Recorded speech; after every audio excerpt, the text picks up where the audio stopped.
Ladies and gentlemen, and all you other genders, whatever you may be, welcome to the Wadcast Podcast.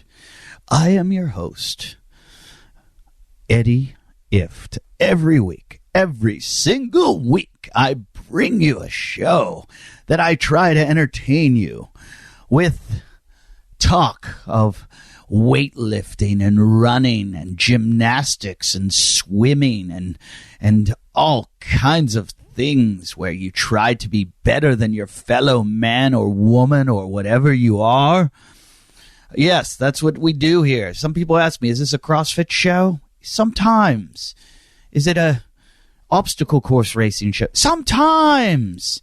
Is it a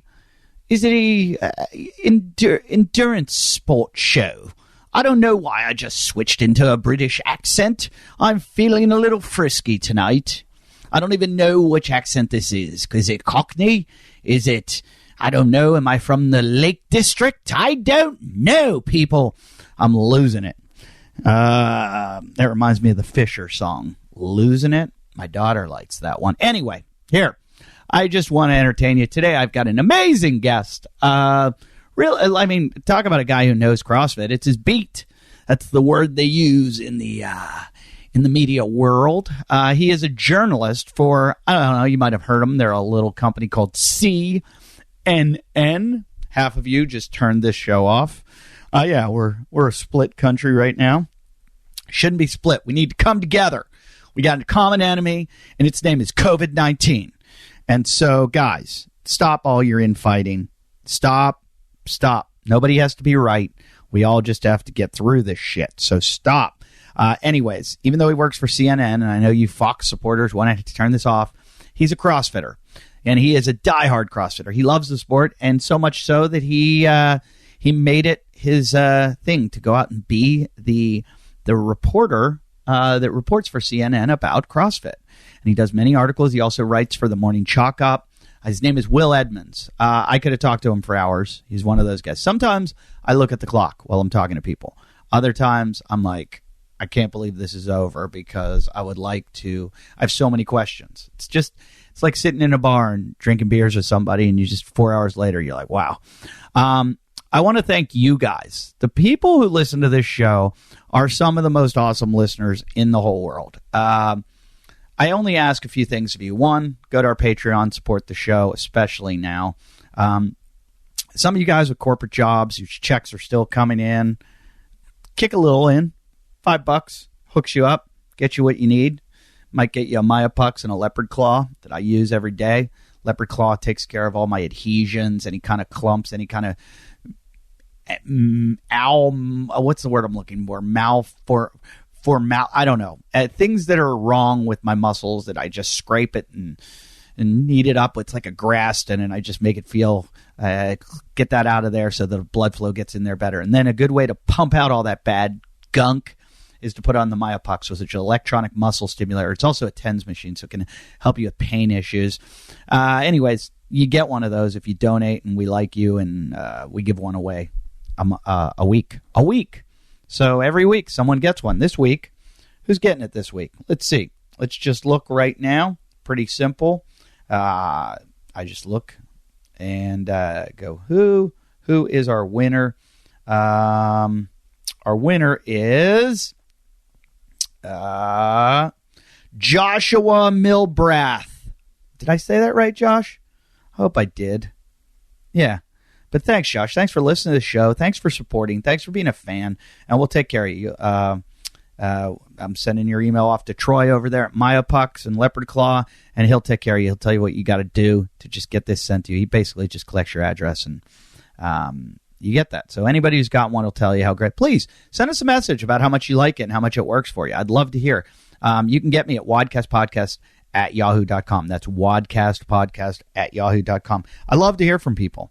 I especially love when you guys review the show. We're up almost over 1,000 reviews on Apple iTunes. So if you guys could write a review, it's awesome. AR guy just wrote, I've been listening to this episode for years. Love the episodes with Bobby and Hunter. Also really enjoy the variety of guests. 5 stars. Yes. Thank you. Then I got here, fantastic podcast by 311 Trav Hugh. He said, I love the diversity. It's not all about CrossFit and fits my lifestyle. He has the lifestyle like I do. We are just different people. He said he looks forward to hearing every week. Well, thank you, Trav Hugh. Hope I got you. This guy's got a good name. I like this guy. Oh, I don't like your review, dude. Maximum Fuckface wrote, I liked a couple of the episodes, but I cannot listen anymore without causing hearing loss. Why? What's wrong?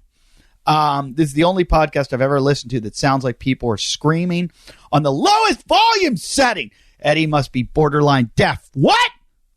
I don't know. I couldn't hear that. I couldn't hear your review. Anyway, DG Din, thank you. He wrote, funny stuff. Yes. And then here's a really nice one from John A. Ray. Been listening to this podcast for over 2 years. Some changes through that time, but Eddie has been a great host. I think he meant great host, but it says get host, and gets to interview many interesting people in the CrossFit world. Funny as hell, and makes a great podcast to listen to while driving to work, even though you're probably not driving now. Eddie, keep up the great job you do. And I saw your comedy show in Worcester, Mass. Great live show also.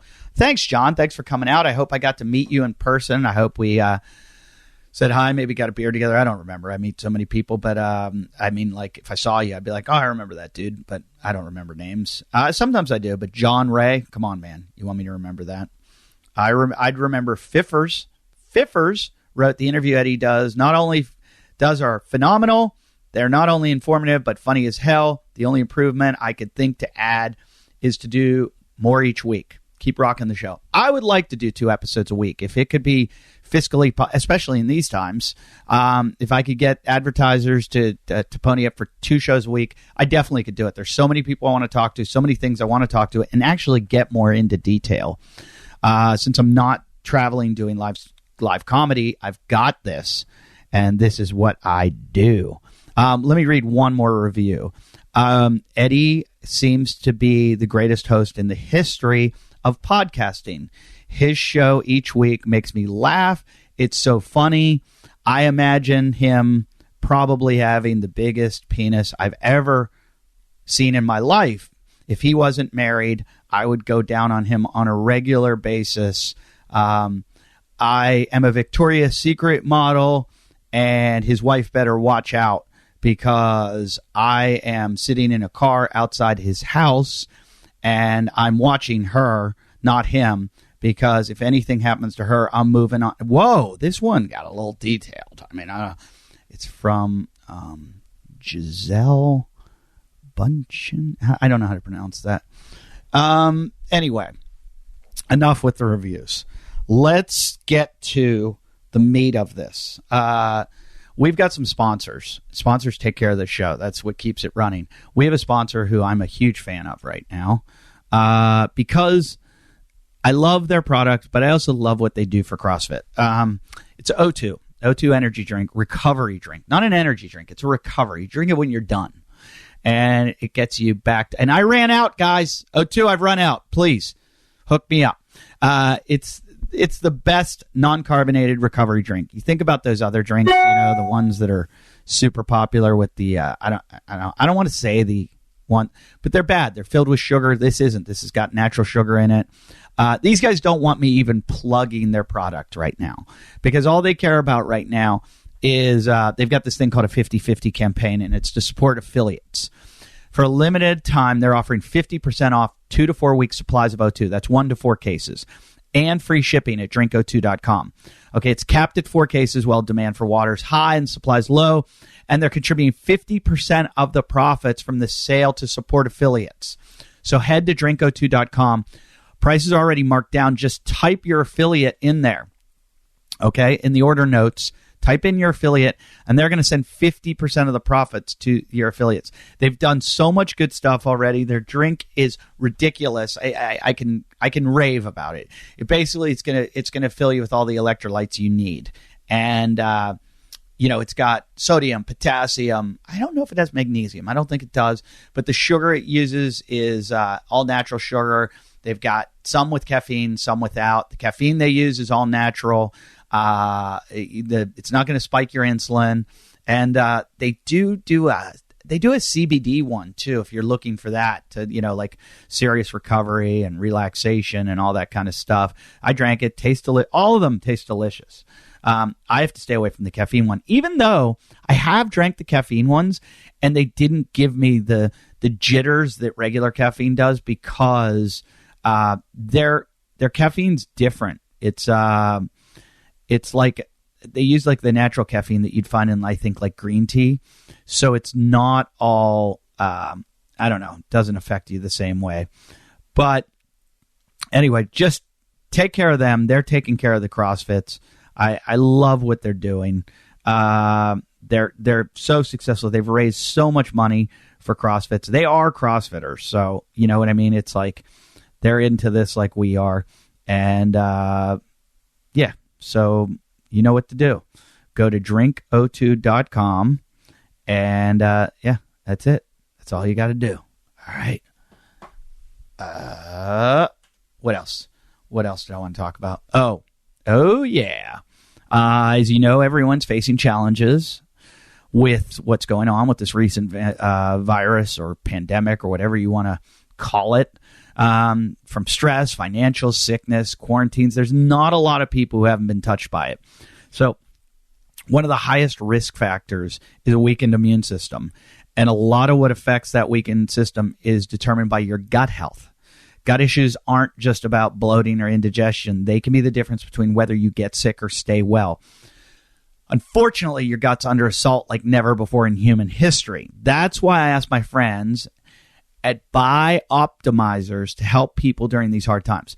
To help out, Buy Optimizers is giving away a free bottle of their patented proteolytic probiotic. That's P3OM until the end of this month. That's they're giving away a free bottle of their patented proteolytic. I said it right. Probiotic. It's called P3OM, and you can get a free bottle till the end of this month. As you know, I'm a fan of P3OM, and I've talked about it multiple times on this show. There's a good reason for that. It's because P3OM helps eliminate bad bacteria and pathogens and rapidly boosts your gut health, and therefore it also boosts your immunity. Most important thing you could do right now. But P3OM also does something no other probiotic can claim. It has a patent filling that explicitly talks about its research around antiviral capabilities. Okay? Did you hear that? This makes P3OM the perfect probiotic to help support your immunity and that of those you love during this difficult crisis. This is truly a generous offer, okay? These companies care about you. They want to do the right thing right now because they want you to support them and they want to help you. So go to www.p3om, that's om.com/wadcastfree. Do you hear me? They're giving you this free. p3om.com/wadcastfree. That's p3om.com/wadcastfree. And this is limited to one per household. The offer is only available at www.p3om.com/wadcastfree. All right. So make sure you get that, guys. That's it's free, and you can't do enough for your immune system right now. You want to stay healthy, not get sick, not get this virus. Why not? I'm trying everything, and this P3OM is an awesome way to do that. Probiotics are so important. What else? I think that's it. No live shows. I do some kind of stuff online. They're pretty cool. They're like these live comedy shows where a bunch of comedians talk and do bits. And it's fun. It's really fun and raises money for different charities and things where there's a lot of comedians in need. A lot of comedians worse off than you and I. And, I feel like the service industry, the gyms, the restaurants, anything like that, entertainment, they're the ones that have been screwed really badly. So, you think about, well, a basketball player making $20 million a year doesn't need our help. But what about that guy that plays for some minor league baseball team that made $1,000 a week that you went to his games? Or not even $1,000 a week. What about that waiter at a comedy club? People like that. So those are the people we really need to start thinking about. You can find everything of mine on eddieft.com, or you go to my Instagram. It's at eddieft, or you can go to Wadcast at Wadcast Podcast. And let's just get on with the show, because there's so much to talk about with my buddy Willie. Ladies and gentlemen, enjoy the show.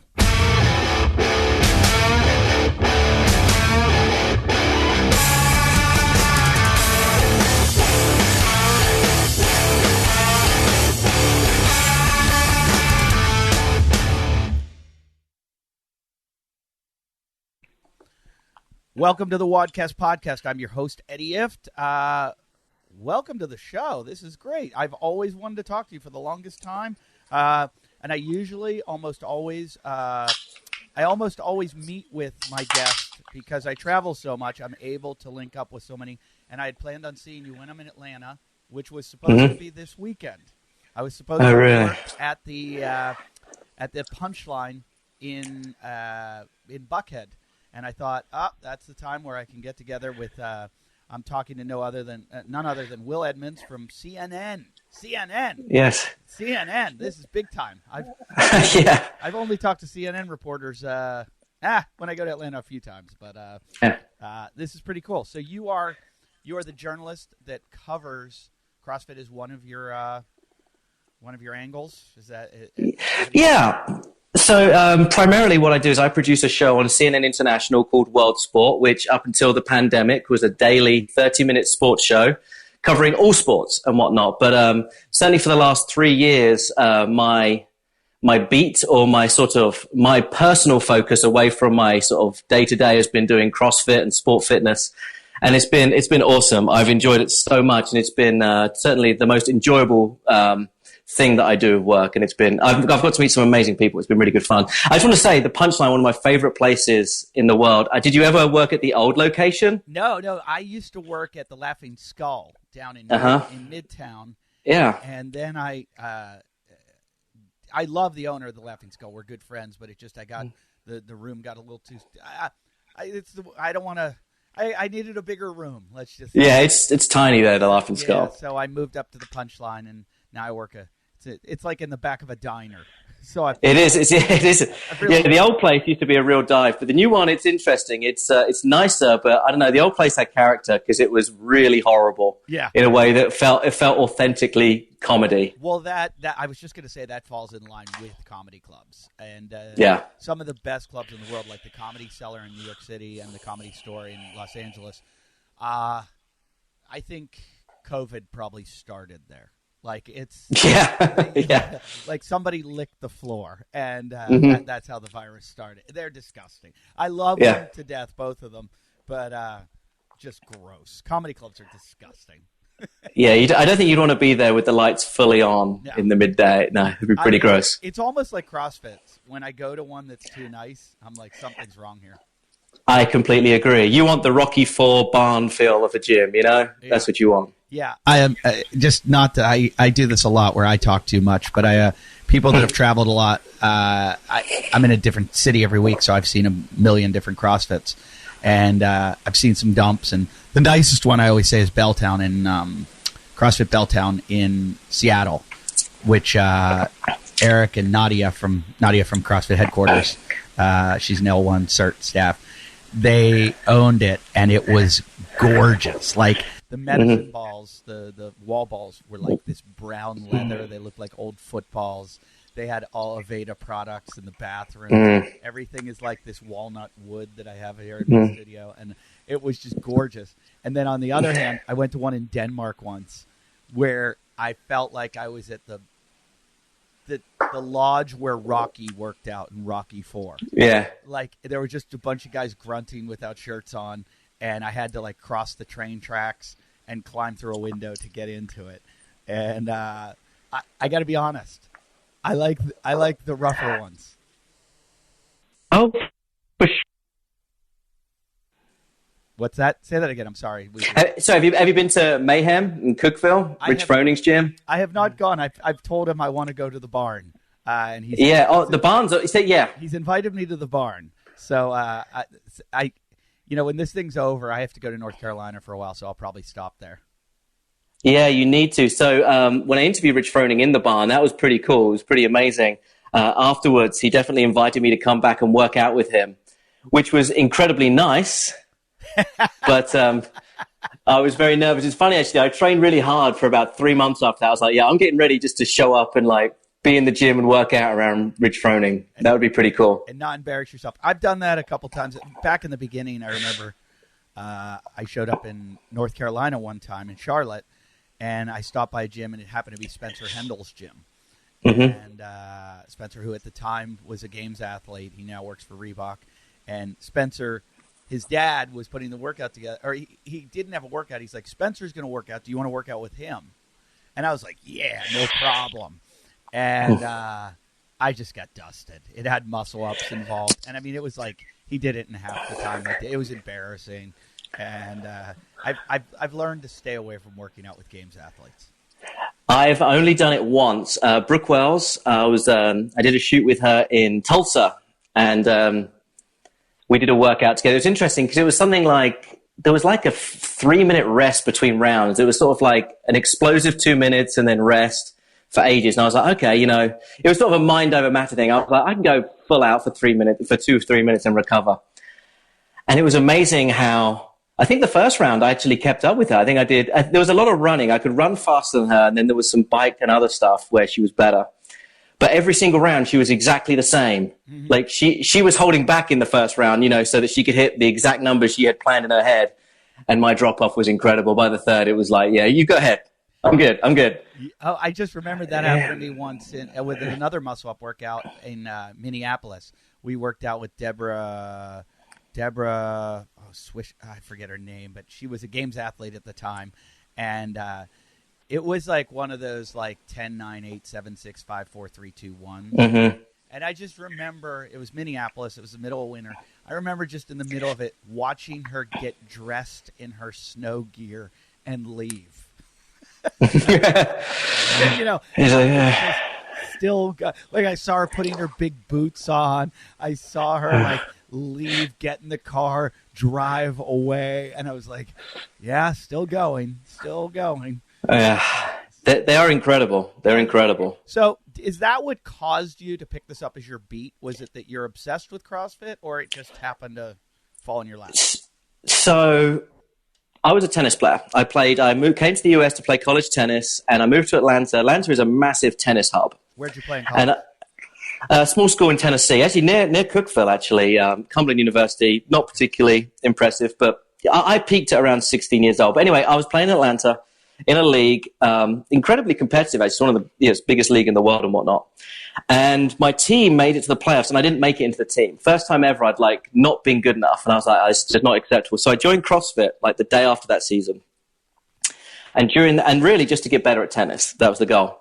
And then the Open came around. So I joined, it was actually right around the 2016 election. So the Open would have been more like 4 months later.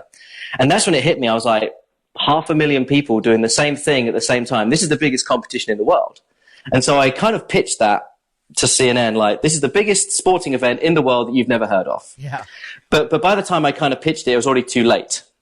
So I kind of have it in my head, next year I'm going to do a big thing on it.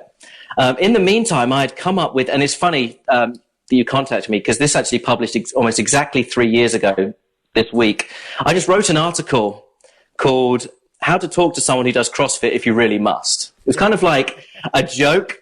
Yeah. But what it was actually explaining the fact that there's the whole cliche around CrossFit is that, how do you know someone does CrossFit? Well, they won't stop talking about it, right? It's a cult. I wanted to explain why people won't stop talking about it. What is it that's so obsessive? So I wrote this article about explaining that, like, for the first time since you're in school, really, you're learning new physical things. It doesn't happen. In fact, outside of learning spreadsheets and stuff at work, you kind of stop learning after school, right? You learn specifics for your job. The reason why kids come home all excited about something that they did or whatnot is because it's new. CrossFit gives you an opportunity to learn the gymnastics and stuff, and I explained the community, and I can't remember something I really enjoyed writing, and it went out. And CrossFit HQ reached out to me and said, we love this. Is there anything we can help? Is there anything you want to do in the future? I said, yeah, well, next year I want to do a feature on the Open. Can I get an interview with Dave Castro? So this was leading up to regionals the year before. And so Castro was coming to Atlanta. I had an interview with him. lined up. And a couple of days before, he decided not to come to Atlanta. And they reached out and they said, we're really sorry. How can we make it up to you? And I said, well, how about I come to the secret gym in California? And they're like, okay, we're going to have to get back to you on that one. Wow. But they approved it. They said, yes. They said, okay, you can come to the secret gym. And so the plan was to go to California, do the interview with Castro and build the open feature around it. And then it's like a web bonus to do this like tour of the secret gym. Now it's crazy what happened. So fly out to LA, and I had to meet the CrossFit PR people in a mall parking lot somewhere between San Diego and LA. This is God's honest truth. They blindfolded me and the camera guy and drove us, I don't know how far, in what direction, to Dave's secret gym. I do not know where it is to this day. Like, we wanted to take pictures in there, but they had to take the pictures and they scrubbed them of all the information and sent them to us. Now, wait. Let me interrupt for a second. Was this the secret gym where they film all the stuff? No, it's the secret gym where he plans it all. It's where Dave Castro tests the open stuff. Okay. So no member of the media had ever been allowed in there, and they were really secretive about it. So I went there, did the interview, and then we did the tour of the gym. And what was interesting is that I thought that we were going to get access to the room where all the workouts were laid out and stuff. But I don't know if they changed their mind or whatnot, and they basically said you can't do that. So we had to negotiate for a long time. We got there, and I was like, look, this doesn't work unless we go in the room. We need to go into the situation room, right? And so we eventually got in. In the video that we actually cut, it looks like he just said, go on, he let us in. And then we filmed, and on the wall it had, 18.1 all through 18.5, months ahead of release. And we filmed it, and I said, look, we will, blur it out, pixelate it and whatnot, and it will look really cool, that this is a top secret thing. So they let us in, and we did that. And this was during the Winter Olympics, so 2018 is when we released the video for the secret gym, and it just did gangbusters online. Like, no one had been inside this place before, and finally we got to go in there. And it was so massive, it kind of spurred this thing. I sort of said, wow, these numbers, I said to my boss, we can do more here. I think there's an appetite for this. So that's when I started pitching to do other athletes. And it's crazy how that kind of it just became this massive thing very quickly. But the secret tour was awesome. I'll tell you a funny story that I don't know how many people at CrossFit HQ listen to this podcast. But, the big thing was, you are getting privileged information. Don't release it. Don't even look at it, right? So my coworker in sports, who I won't name drop, but if you Google CNN and CrossFit, is the only other person that does anything in this world. He actually looked at the raw video before it was pixelated. And you can only see 18.5 and I think 18.2. And so just before 18.2, he texted me what he thought it was. And I was like, shit, you can't do that. He's like, he's not that, he wasn't, he only gave himself like a day's head start on it. But then we both looked at 18.5, and we tried to work out what it was, because we were kind of competing against each other, and we just thought it funny. But what's interesting, I don't know if you remember 18.5, but it was the 3 workouts where you got to vote on which one it was. Okay. Do you remember that? Yeah. But we didn't see the OR. We could just see the 3 workouts. We thought we had to do all 3 of them. Oh, Jesus. So it was like thrusters and muscle ups or something like that. And we're looking at it, we're like, that's going to take like an hour and a half. Like, this is going to be the hard. So people were saying, have you seen it? I'm like, no, I might have seen it, but it's going to be the hardest workout of your life. Yeah. But then it turned out just to be one of the 3. So you were prepared. I was not well prepared. I was mentally terrified, but I was not prepared to succeed because I'm not very good at CrossFit. But that's kind of how it started. And then what happened, I sort of basically went on Instagram and I just went through all the top names just to see if there was a contact email or phone number or whatnot. And Annie Thora's daughter had an email address on her. So I sent an email.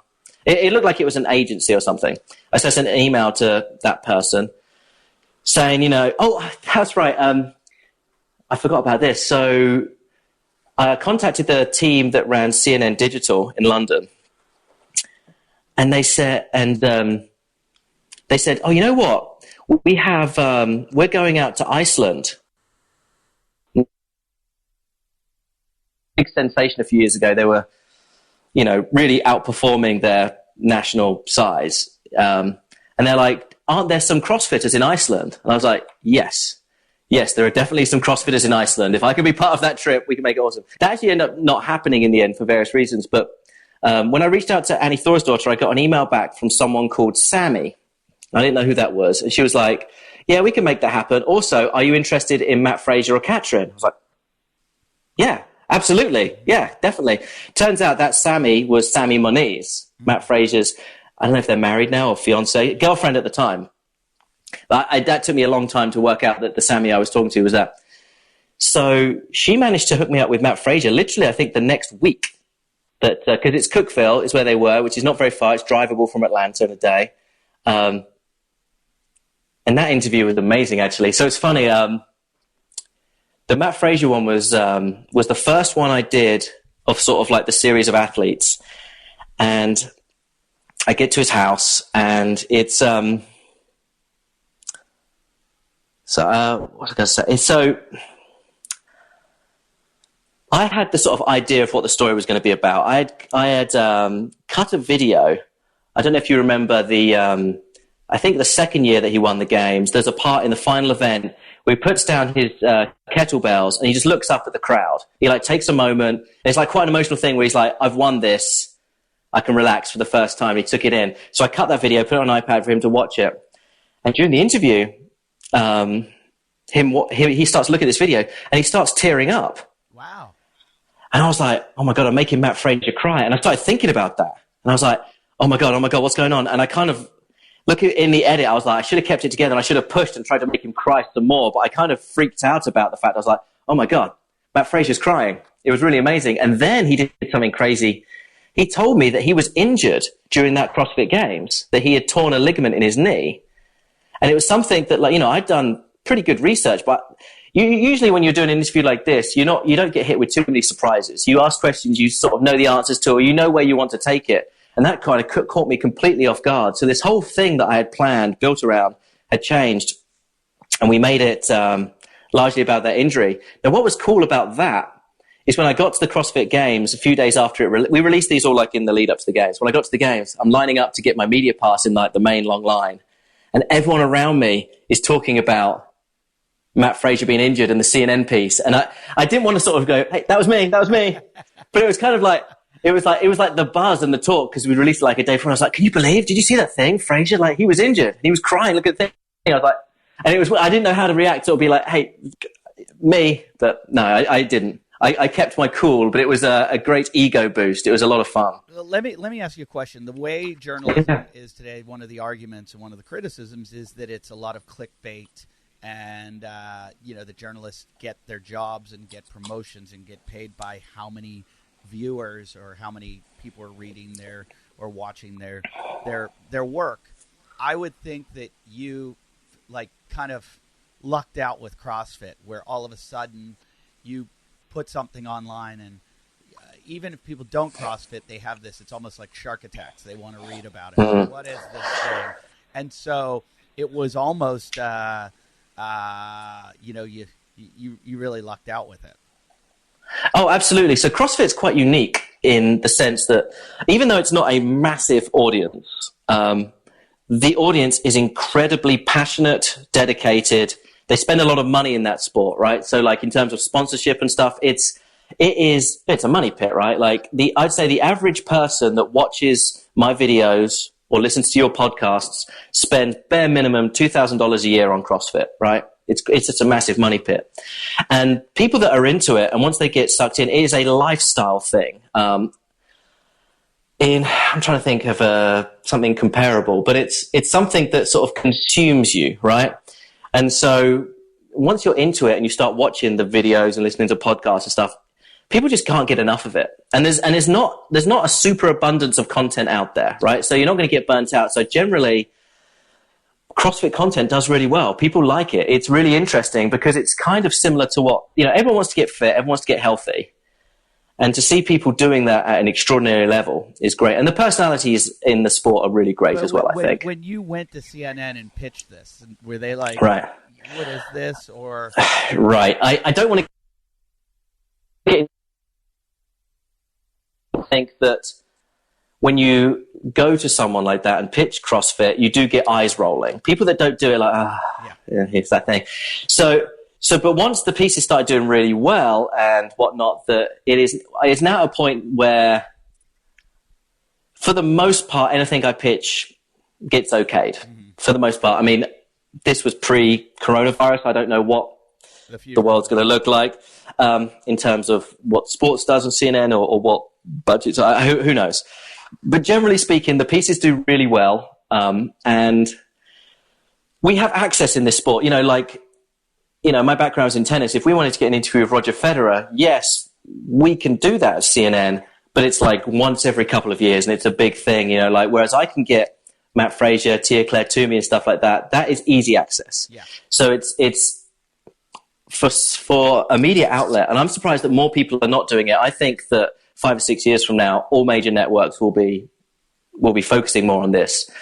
But yeah, it's well, it is disrespected. I mean, Hunter McIntyre is trying to break the world record at Murph this month, and he contacted the Guinness Book of World Records to say, "Hey, I want to do this, and I want there to be an official record, so I want to hold it, and I know I can beat the best time, and I want someone to officiate, and blah blah blah." And he paid his $1,000, and then they wrote back and said, "No, it's too niche." And for Guinness World Records, they have and I told the longest toenails and stuff. Yeah, I told Hunter, I go, do it with a spoon in your mouth and a ping pong ball on the spoon, and they'll probably it.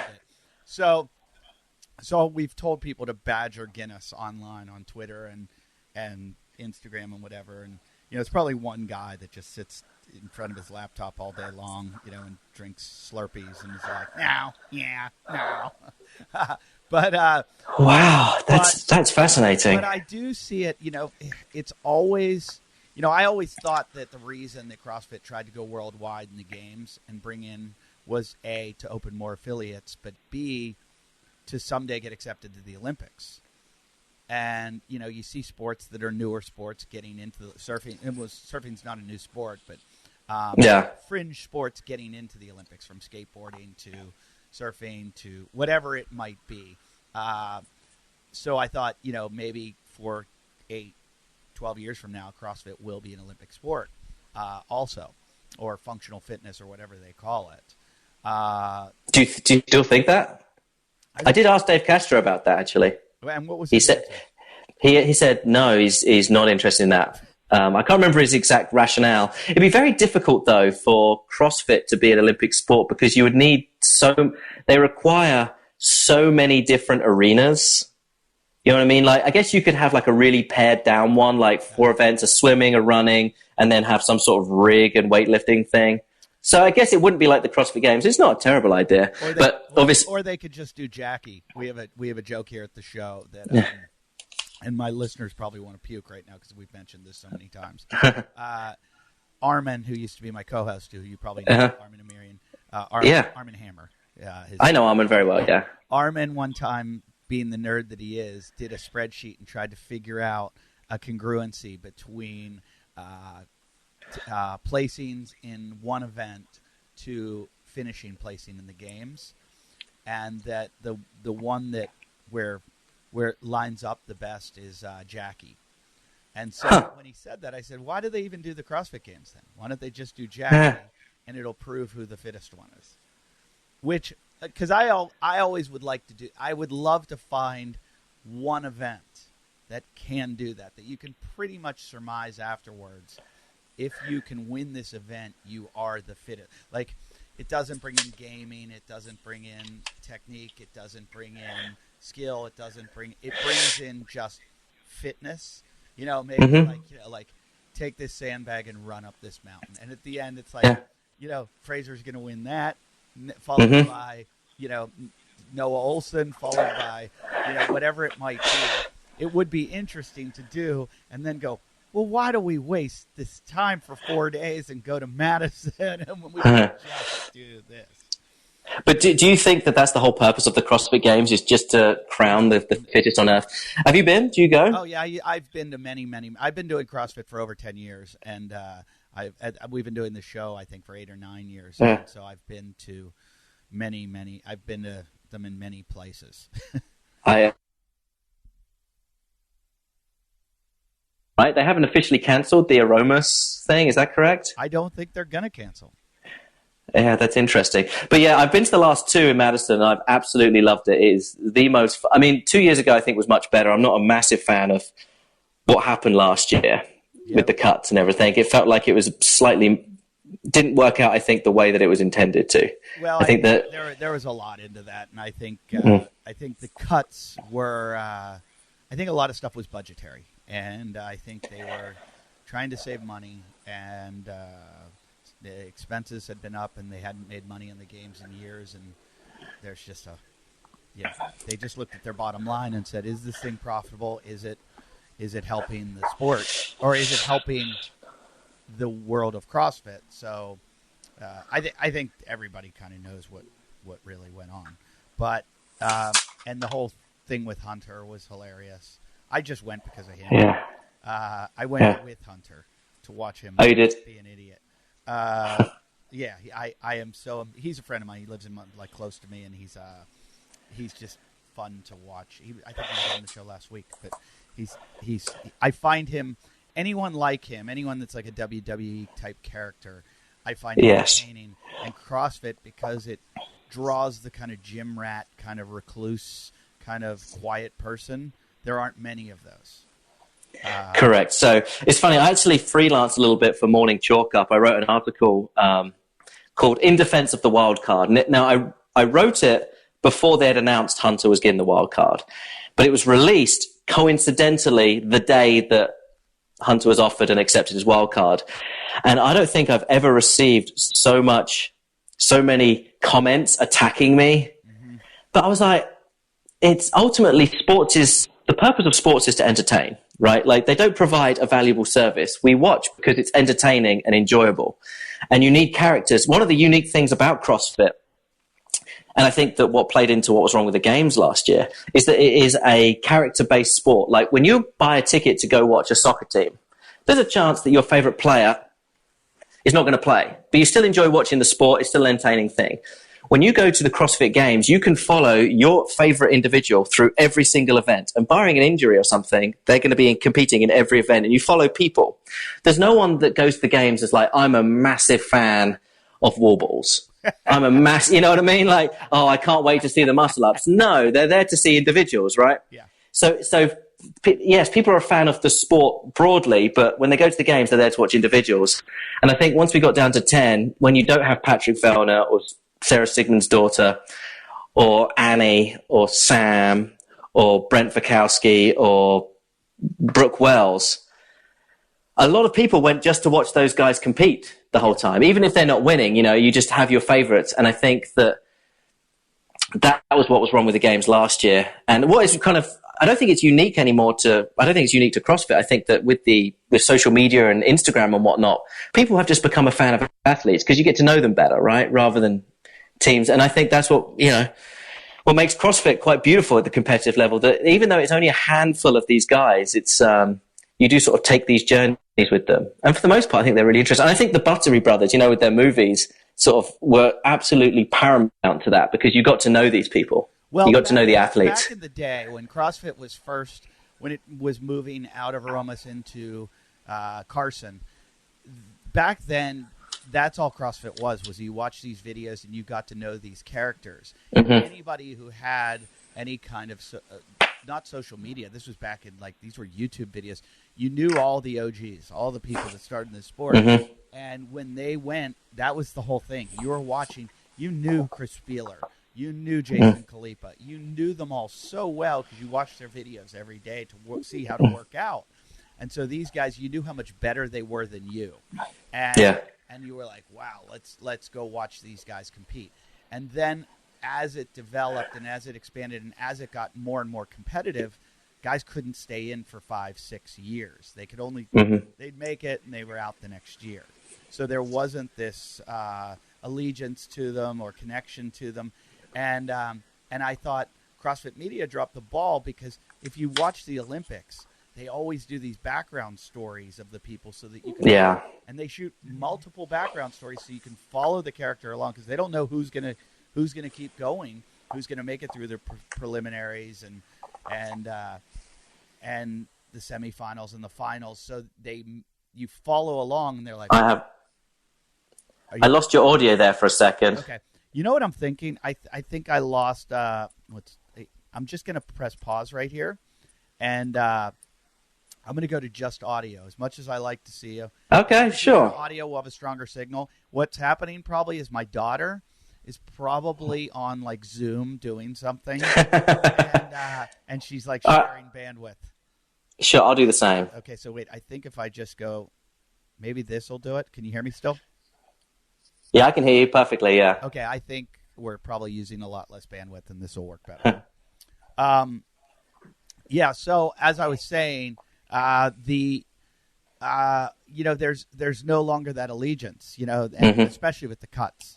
I was hoping the Greek guy Theodopoulos, whatever, was going to come in and smash everyone, and I knew he was using performance-enhancing drugs, but I thought it was going to be hilarious, that this like crazy Greek guy came in, and then he got knocked out, I think, after like the first or second round. Yeah. So you mentioned Jason Khalifa there. I want to tell you a funny story. So when I started doing these, meeting all these CrossFit guys and whatnot, I realized there was a super abundance of stories, more so than I could tell at CNN. Like basically for CNN, we could justify doing, I think, like 4 or 5 stories a year, around top names. And the criteria was quite narrow. And like I had to basically make something about no longer than 3.5 minutes long that engaged someone who had no idea about CrossFit. So it wasn't sort of inside baseball that people would understand about, if you've never heard of CrossFit before, it would make sense. But also engage people that are hardcore fans and give, something new and show off personality. So, it was tricky, and we're kind of limited to the sort of the big names. But I found that there was just tons and tons of tons of stories that didn't really make that criteria, but I still wanted to tell. And so I decided, so this is back a couple of years ago, that I would start a podcast. Now, at the time, outside of you guys, I don't think there was many or any other podcasts. Is that fair to say, really, CrossFit? Yeah, when we started this, there was one. It was a podcast. They called it CrossFit Radio, and it was right at CrossFit headquarters. And then we started, and I think maybe a year or so afterwards, I think Barbell Shrugged started. But that's right. So there was only a couple, and none of them were doing it sort of the style that I was thinking. So I was like, I'm going to start a podcast. And, being into production and whatnot, I got all the equipment. I sort of spent a long time developing the music I wanted and the sound and the lead. Like I did all this stuff, and I'd booked a load of guests, and I'd recorded a few episodes. But off my original sort of 4 or 5 episodes I recorded, the biggest name I had was Brooke Wells. And I was going to fly out there and do this one with Brooke. And that was going to be the first episode I released, even though it was the 4th or 5th one I recorded. Well, and I'd called the podcast AMRAP because no one was using that word, and it's just perfect. I loved everything about the word. And during the sort of 3 or 4 weeks from the time I'd started recording them until about 3 or 4 days before I released the first one, Jason Khalifa released his podcast. Was it AMRAP Mentality? And I was on Instagram, and I just saw, and his first guest was Matt Fraser. I saw Matt Fraser put a post out, honored to be the first guest on AMRAP Mentality, and my heart just sank. Like I'd bought the website and all stuff, and I was like, oh my God. And I listened to it, and he's doing the exact same thing I was doing, basically, except he had bigger names. And I was like, oh no. I was like, do I change the name? Do I stop? What do I do? So I was like, what? I've already invested. I'm just going to keep going, and it should be fine. And I did a few episodes and whatnot, and I was going to interview Noah Olson. That's right. I had an interview with Noah Olson, and he told me that before recording with me, he had reached out to Jason to say, hey, I'm doing this podcast. It sounds like yours. Is that cool? I don't want to right. Feel like I'm, And Jason was like, oh yes. Jason was like, I don't know who this guy is. It's fine. So I was like, okay. So I kept doing it. And then I'm in Chicago on vacation, and I just get an Instagram message. I never met Jason Khalifa or nothing, just from Jason Khalifa going, hey, you got a minute? He's like, sure. He goes, yeah, can we talk? I'm like, sure. So I give him my number, and he calls me immediately. And he's like, hey, just been listening to your stuff. It sounds a lot like mine. It's got the same sort of name. I don't want to just tell you to stop. Is there a deal we can do? What would it cost for you to change your name? And I was like, wow, that's, he was very nice about it. He was like, I respect what you're doing. And, and I told him, I'd already gone into development before you'd released yours. And he's like, yeah, I get that. His issue is that his AMRAP Mentality is a much broader brand, right? It's books and all sorts of stuff that he uses that for. And so he was so nice on the phone that I kind of just said, look, don't worry about it. I'm going to change the name. And I actually like did it there and then. I was in a hotel room and I just went on and changed some artwork and did all that stuff. And it was really cool, actually. And then when I met him at Wadapalooza, I introduced myself and he said, yeah, he said he would come on my podcast. But by that time, during the sort of few months between like me starting that, about 1,000 CrossFit podcasts came out. I don't know if you remember this, but there was just like everybody. It was just at the time, I guess, when CrossFit media was kind of going away and everyone was starting podcasts. And I was like, you know what? My specialty is TV news. Like, if there's no longer a massive gap in the market, like I don't want to be just one of thousands. And it was taking up a lot of time. So I actually I canned it because, you know, there was just so many. Although most of them have gone away now. Well, that's the thing. So yeah. I've been in the game for 15 years doing podcasts. My first podcast I started with a comedian named Brian Callen. We used to do a podcast called Wingmen, where we brought guys on that were really good at hooking up with women, and we would have them like talk about like what their skills were, how they did it.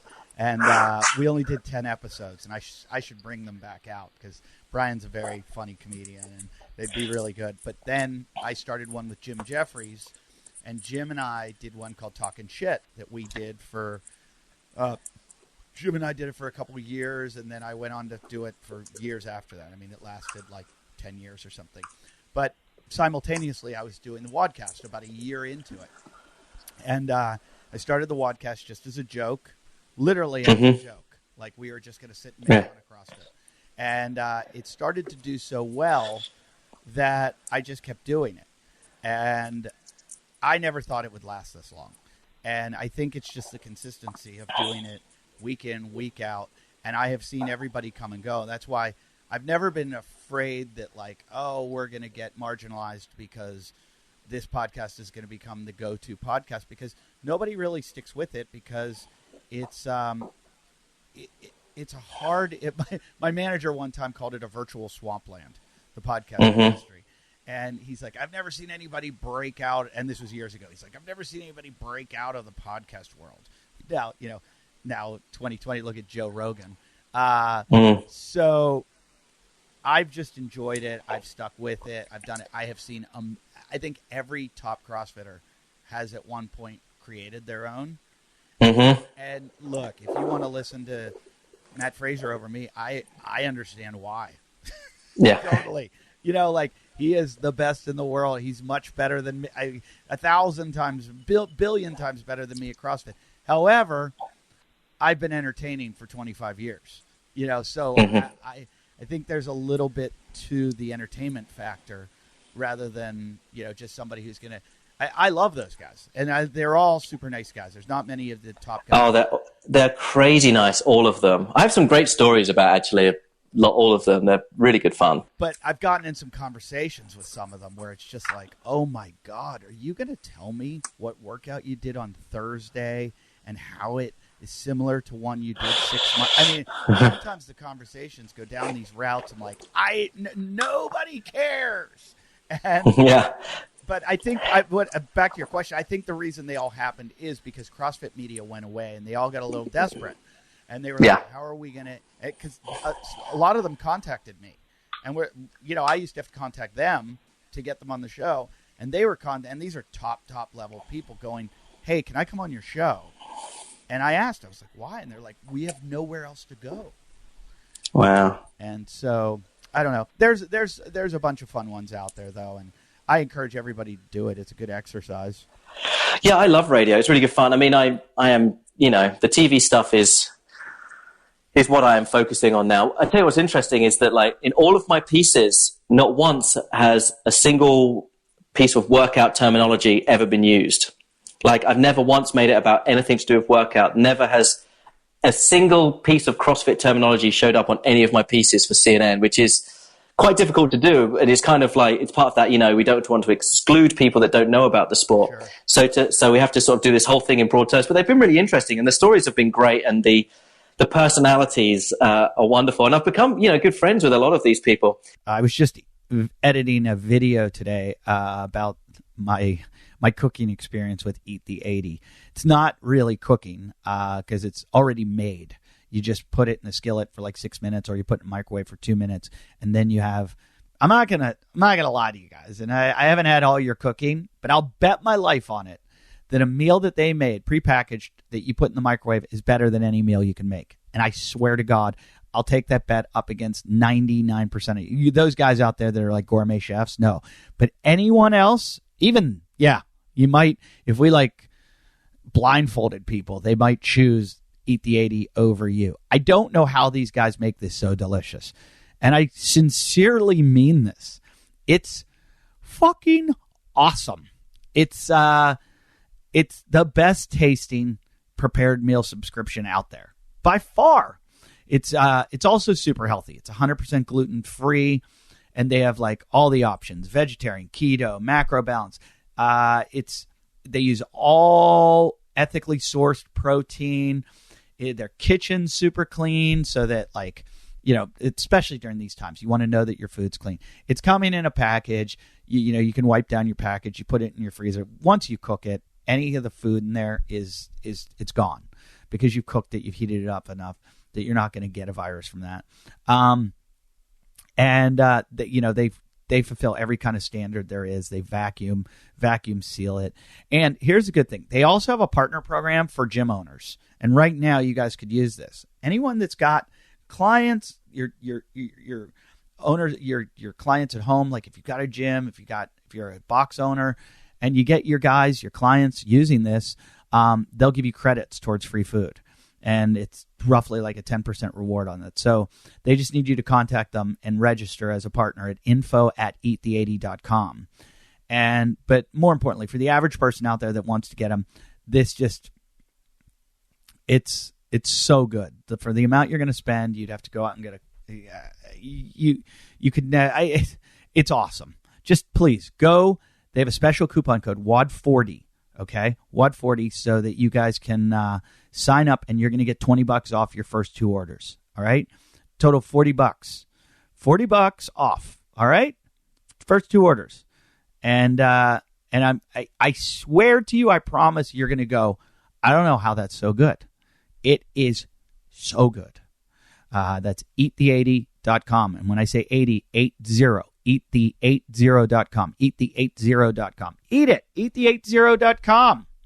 All right? Eat it. I'll tell you a funny story about I've done 2 series, each I think 5 or 6 features long. 2020 anything. So last year, 2019. I'm sorry you cut out for a second. I apologize. Sorry. That's right. I'll say, yeah. So 2018 and 2019, I did like 4 or 5 features each year on sort of big name CrossFitters for series for CNN, and they've been really good and stuff. But they obviously I've done none this year. But 2019 series, I filmed almost all of them in January, despite the fact they were going to be released in the summer. Now, in terms of TV and in terms of being on camera, January is not the best time of year to look healthy and good and whatnot. And so I was convinced by several people. So let me go back. So normally what happens is on a shoot, you would have a camera guy and a producer and a camera and the on-camera person. When I go out there, I am self-producing. So when the on-camera person is getting dressed and doing their makeup or whatever, it's usually the producer's job to like take care of making sure everything's set up and entertain the guests, all that sort of stuff. When I'm out there on my own, I can't do that. So like makeup and stuff is not really an option when I'm out in the field. Mm-hmm. So I was convinced by a few people to do a spray tan. Now, have you ever done a spray tan? I have not.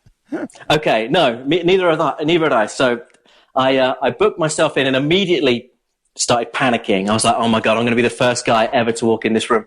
And what I was hoping is that I'd walk into this spray tan place and immediately be taken into a back room, you know, and like hidden away. But it was more like the dentist. Like they gave me a clipboard to fill everything out, and I'm sitting in the waiting room, signing everything. I've never filled out a form so quickly in my life. Just like, get me out of this room. Thing is that anyone that walked in and seen me they'd be in the same boat. But still, it's humiliating as a guy to be seen doing that. And perhaps more humiliating to then go on a podcast and confess to it. But, you know, I did it. And in fact, the experience was actually great. And I'm a red person. I do not tan very well. I burn. Well, and so I've never had... You've got the British accent. What part of Britain are you from? Well, I'm from the south coast. I'm from Brighton. Oh, I know. So like London, go south until you reach the sea. Yeah. So anyway, I get the spray tan. It looks fantastic. And I'm like, well, I knew that. So there was 4 days before the interviews. And I had interviews with Tia. I had an interview with Rich Froning that day. Were we doing somewhat? Oh, we were doing a few there. We were there all day doing various pieces in Cookville. And anyway, now I knew that I wasn't going into work at CNN in those few days. So I was like, it's fine. No one's going to see me. 4 days later, it's just going to fade and it's going to look like a healthy tan and no one's going to know. What I had forgotten, what had not occurred to me, is that every morning I do CrossFit. I go into a gym in shorts and T-shirt with people that know what I look like.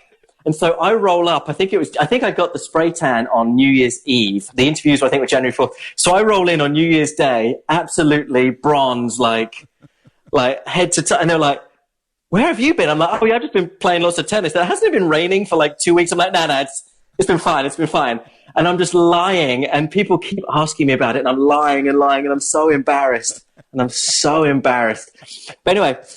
So I roll up to, so anyway, it gets to about 4 days later, and I think it looks more sort of natural and good. And I roll up to Cookville. First interview of the day is Tia Kletu. We're setting up the equipment, and Tia walks into the gym, and we've met before. First thing she says, she walks in and goes, hey, Will, do you have a spray tan? I was like, oh, yes, I do. So let me ask. But the thing is that at that point it became a funny anecdote, and I'm like, well, the fact that Kia called me out on it means that it is now funny, so yeah. I can lean into it. Look, from doing stand-up comedy for 25 years, I found that the best jokes on stage, the ones that work better, not the most clever, well-written, somehow, whenever there is embarrassment. Humility, like if the embarrassment's coming from somewhere deep within myself, it somehow gets the biggest laughs. People love to hear about other people's humiliations, and for sure. And it kills. I mean, it's like I can write a joke that I think is so smart, so insightful, so poignant, so clever, and it'll get ha ha ha. And then I'll tell a story about, how I used to have to shower with the men's basketball team when I was in college, and I was the only guy wearing a bathing suit in the shower. And, the roof goes off the place. And it's people just like to hear. I think it's humanizing, and we all do these things, and we all put ourselves in situations, and we don't want to be there. So it's so funny when someone else is there. Absolutely. I'll give you Let me ask you. Yes. So Trump, is it a spray tan? What do you think? You know what? It's not like the one I had, I would say. So I don't know. I thought it was... I mean, you see the picture, you see the one with the hair blown back, right? It seems to be around there. But I'm not going to say that I'm an expert on spray tans at this point. I've had one, and I thought it looked great. It was a source of great humiliation. Would I do it again? Yeah, probably I would, actually. I thought he had a tanning bed in the White House because he had the little raccoon eyes. Yeah. But maybe that's when you get a spray tan, they avoid your eyes? I don't remember that. So for me, I had like my underwear and I sort of bunched it up a bit so it didn't cover as much. And I had the woman in the room spraying me. Yeah. That was my experience. And it was... I thought it was going to be. I thought that would be the humiliating part of the story, but actually it was very professional and good, and it's not something I thought I'd be talking about on broadcasting, but it was pretty good fun. Yeah, it's funny. Did you ever have you interviewed Glassman? No, I haven't. So he texted me after the games this time, sort of thanked me for what I was doing and asked me what I was interested in doing further, and that was kind of cool, just out of the blue. I guess someone gave him my number, but I haven't. It's a harder thing to sell of his because he's a lot of what he does is very broad. It's hard to tell his story quickly, right? Right. It'd be easy to do a write on CNN.com and get into sort of how he developed the sport and stuff like that, or integrate it into a much broader thing. But I haven't worked out. You need sort of that one humanizing sort of thing, like the piece I did I try to go for emotion. So last year's piece on Matt Fraser was called like the loss that launched a legacy, and we just went into that whole second place thing when he finished second to Ben Smith, and what that did for him, and how had he won that year, he would never have won again because he'd have stayed being lazy. And we can sort of hook into that. With Greg Glassman, so much of what he does now is sort of going after Coca-Cola and you know, and the nutrition stuff, and it's interesting. And I do have broader ideas of things I want to do with HQ and with him for bigger projects I have, but I have not interviewed him for CNN. But we exchanged texts, which was kind of cool. Yeah, I think outside of Dave Castro, it's only been athletes. Oh, and I did Chris Henshaw for Chris is great. one. He's amazing. I did a piece on how small town Tennessee has become mecca for this global sport. Yeah, it's really weird.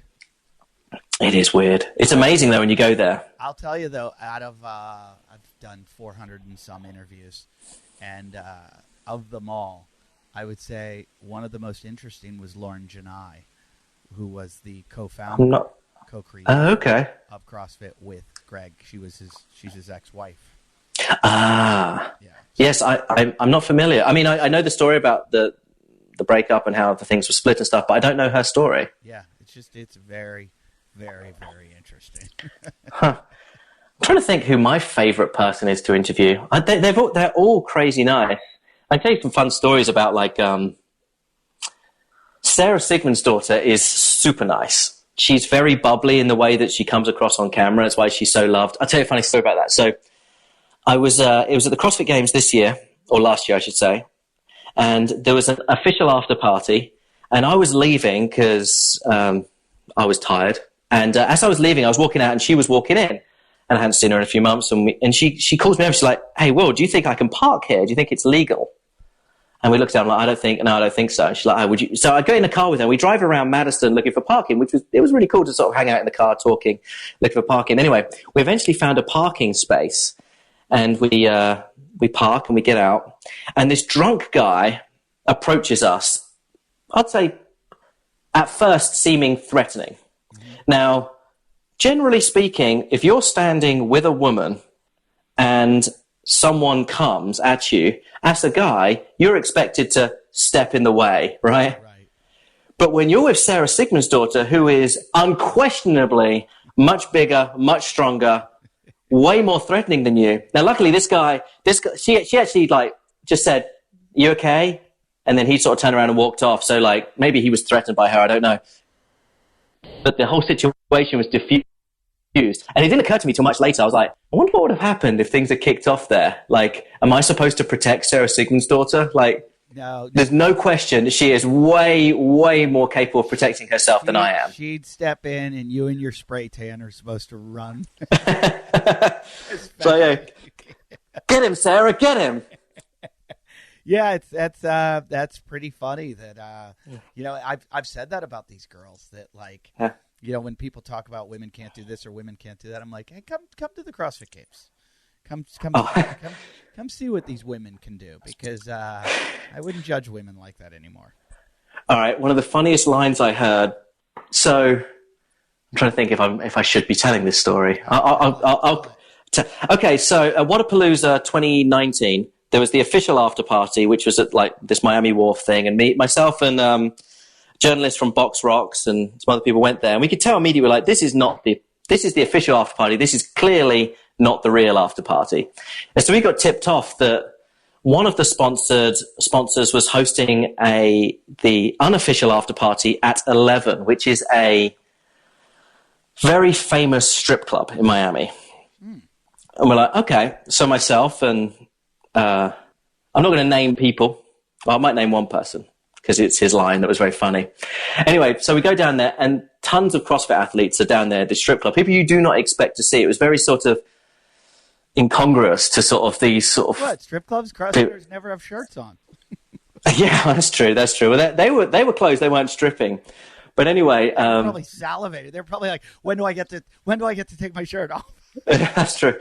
Well, it wasn't just the guys there as well. But anyway, so I'm down there, and one guy, John Colty, I think 2 years ago was at the games. I think he finished top 20. John Colty's from Alabama. Really nice guy. Anyway, so I'm standing there with him, and there's this stripper on the floor using like, I don't know how to describe it, like a sort of thin curtain sheet thing from the roof. And she was sort of like swinging around with it. It was a very impressive amount of gymnastics that were involved. It was outside of the fact that she was nude. It was very impressive what she was doing.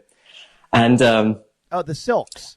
The silks, right, that's it, the silks. Anyway, so John Colty, kind of a strip club connoisseur here. Okay, well, there you go. And so anyway, John Colty leans over to me. He just goes, Tia Toomey can't do that. I was like, that was one of the funniest lines. I respected that. So I will name him for being there. You know, it's funny. I, as much as I've been doing this show as long and I've got a lot of friends in the business, I'm kind of an outsider because I've always been the cynic of the sport and always highly critical. And I'm also, I come from a different world, from the stand-up comedy world and Hollywood. And I was, and I was a bit of a partier in my day where I was like, yeah, we know how to party. And CrossFitters, I always joke, are the kind of guys, I always invite them to my shows and they're like, what time's your show? And I'm like, well, there's an 8 and a 10. And they're like, oh, that's late. What?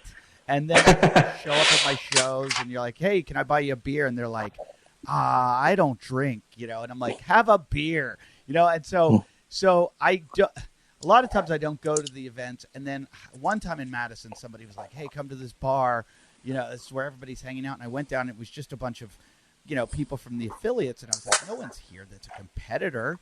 And, when I go to like comedy festivals, everyone's out, all the comedians are together in the bars. So I was like, these are athletes, and they're, even in sports worlds that I've been in, the football players or whatever it'll be after the game will be out partying. And I was like, these CrossFitters suck. There's no, and now, I'm like, they're no fun to party with. And now you're telling me about strip clubs? And I'm like, why have I, now I need to go to Wadapalooza? Well, I won't name all the athletes that were there, but you'd be surprised. Yeah, actually, I'm just not going to name them. You don't need to name names, but I don't know. I'll tell you after the call who was there. That's what we'll do.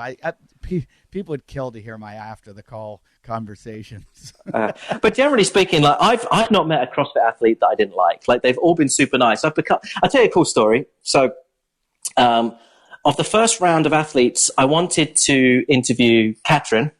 I liked her story, and I knew she was in Boston, which was easy to get to and whatnot. And she was part of her, Sammy was dealing with her. So we were negotiating, but the scheduling just was not working out with Katrin. I didn't think I actually, at one point, just sort of like stopped prepping for her. I was like, that is just not going to happen. Then one day I get on Instagram and I see she had posted something about Atlanta. I was like, is she in Atlanta right now? So I emailed her, Chief O'Keefe, Matt O'Keefe. I don't know if you know him. Yep. Sort of the agent to all of them, and Sam, and I was like, hey, is Katrin here now? We can do this today. And so it's funny, like all day I'm at work, like doing my other job, whilst like simultaneously trying to prep for this. And luckily I'd kept like a shirt in my car and whatnot. It turns out that her aunt and uncle live just outside Atlanta, really close to where I used to live at the time, actually. And so like over the course of like 3 or 4 hours of negotiating, I ended up going straight from work, straight to her aunt's house, where a CNN camera guy was already there setting up. We just did it in the living room. Like no prep, nothing. And it was really awesome. And what's cool is that I've actually become really good friends with her family. Uh-huh. So in fact, as I'm sitting here, I can see over into my kitchen, and in the corner of my kitchen is like a wooden USA flag, which her uncle bought me for my citizenship party when I became a US citizen last year. And he came along for that. And I've actually went to their house to watch Iceland compete in the European Cup. And it's been really good. Like I've spent more time with Katrin's family than any other CrossFit athlete. So that's actually been really nice that it's, I'm very much an insider in that respect. It's a very nice way. And, I used to really criticize the community in CrossFit because, when I was kind of the heel on the show when Armin and Scott were doing it with me, because Scott was very raw, and Armin is absolutely obsessed. And so I had to play the guy who was like, fuck all these guys. And so I not made enemies, but I just couldn't. I've never been a raw guy my entire life, and so whenever people would talk about community, I would make fun of it. But I have to be honest. I travel every week, and I'm away from my home, and I'm homesick always. And the nice thing is that I can drop into a CrossFit gym, and all of a sudden, a lot of the people there know who I am, or I interview one of them or something, and then I get to be friends with them. And then I go back to that town once or twice a year, and I have this like little home, this home away from home. And it's been nice. And some of them have been like embraced me and just been totally supportive. And when are you coming back? We're all coming to your show. And, some of them, like I've made so many good friends over the years and go and do stuff with them. I'll go snowboarding, or we'll go to a gun range, or we'll go do, I've just done the craziest things with all these CrossFitters, because usually I surf with them. Nice. Pat Barber and I went surfing. The first time I met him, he's like, "Hey, I see you're a surfer. Let's go." And I was like, "What?" He's like, "I'll pick you up. Let's go surfing." And so there's this like bonding of like, most of the time a CrossFitter's going to have the same kind of interests that I have. Absolutely, yeah. So it's this nice little community of like, hey, we can cut through all the small talk. We know we're both into all this shit. Let's go. Want to hike this mountain? Of course I do. So I have a couple of things about that. So I recently just moved within Atlanta, and where I moved to was sort of equidistant from about 4 different CrossFit gyms. And so picking one is tough, right? Like I don't know how you can't get a sense of the community from showing up one time. Sure. So my reasoning was, I'm just going to choose the one that's absolutely the closest, because What part of Atlanta are you living in? So I live on the Beltline, which is sort of a new part of. It's hard to explain, but it's a really nice part of town. It's sort of the most busy foot traffic. Like out of my window is just like this pathway where, up until coronavirus, is nonstop human traffic. It's great. But so anyway, I looked at these gyms, and then I know Atlanta well. I'm trying to figure out where. Okay, Pond City Market. No. When was the last time? It's all very new here. Okay, I was going to say I probably was a year ago. Okay. Well, if you haven't been down here, it's a very new sort of area. Like, in fact, if you go to like Google Maps and then do like the street view, where I live doesn't even exist. Is it near downtown, midtown? Midtown, yeah, Midtown, near like Piedmont Park. Okay, I know exactly. Yeah. So anyway, so I looked at all these gyms, and I realized that actually the closest place to me was a place that was a non-affiliate. Now, it's funny, actually, I reached out to Armin, your former co-host, and I said, would you join a non-affiliate? And he said he wouldn't. I was like, but so basically you walk in, it looks exactly like a CrossFit. The pricing point's the same. Everything seems exactly the same. And I joined there, and what I realized early on is what they've done is they've taken CrossFit and they've taken away all the stuff that people are scared of. They've taken away any overhead weightlifting. They've taken away gymnastics, anything, standing on your hands or anything like that. Mainly those two things. So basically the stuff that people are scared of when they don't know CrossFit.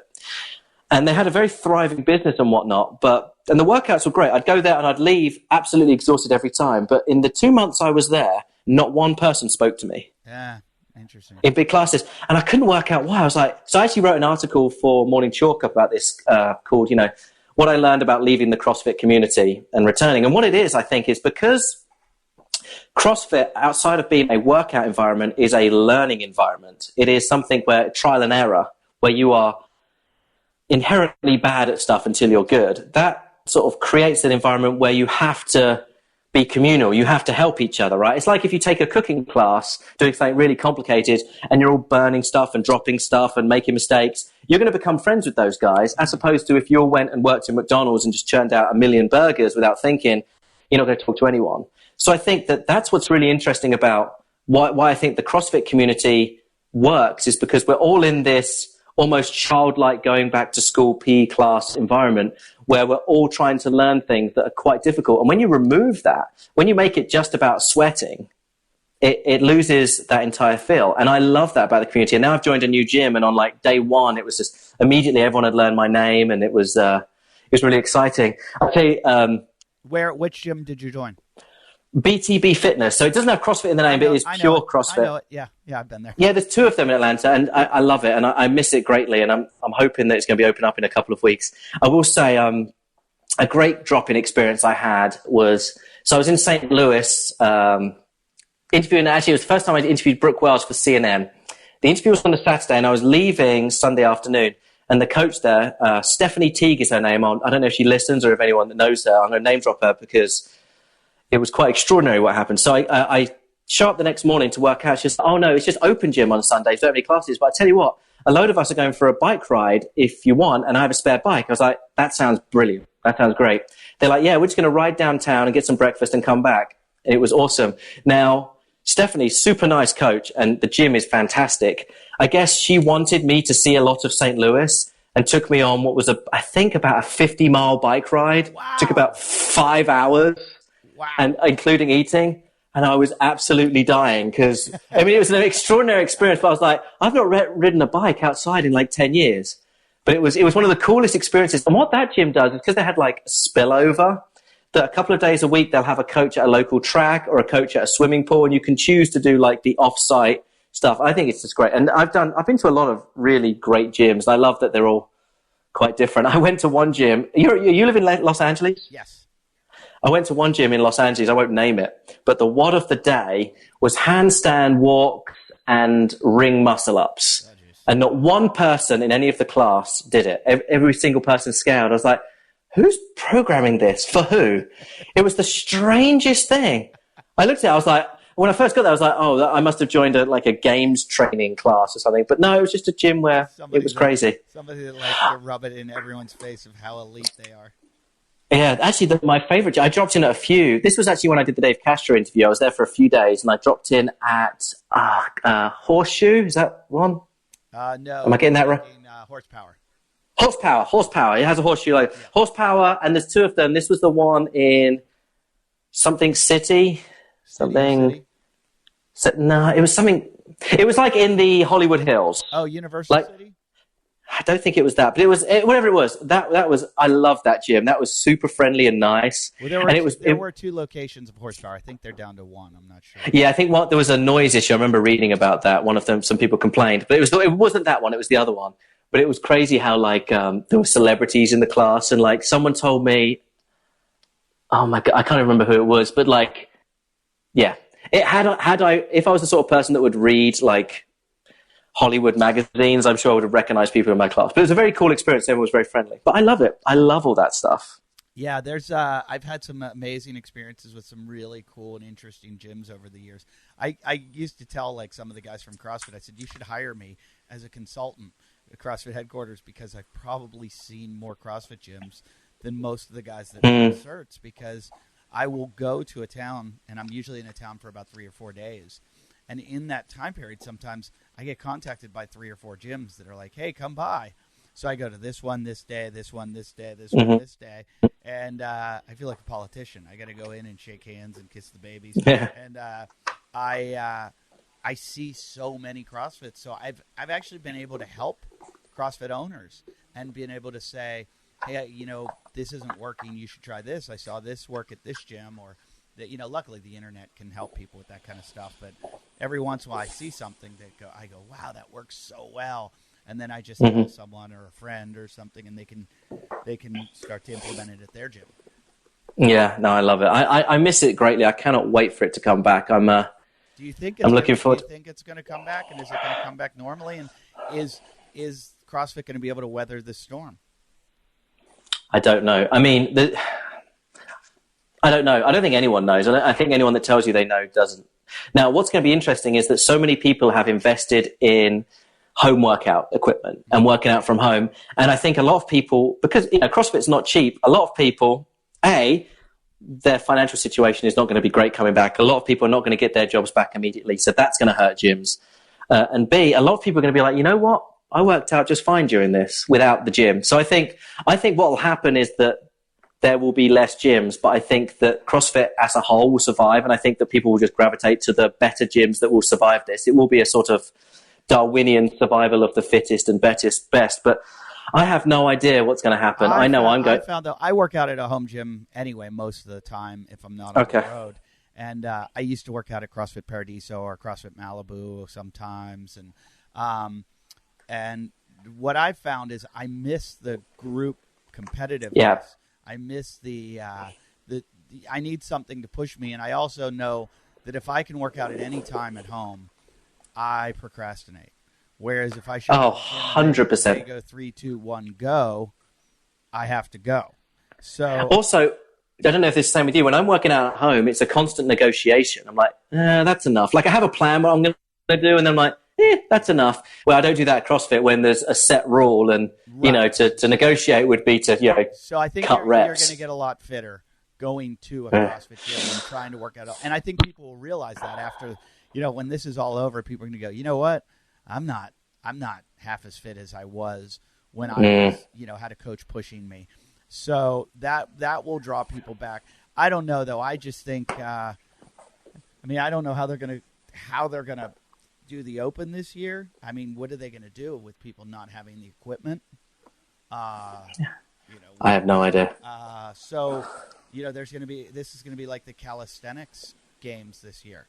With I'm sure all of the games athletes have everything at their disposal or have gyms that they're going into. I've talked to a bunch of them, and they still go to the gym or whatever and get the keys and go in and do what they have to do.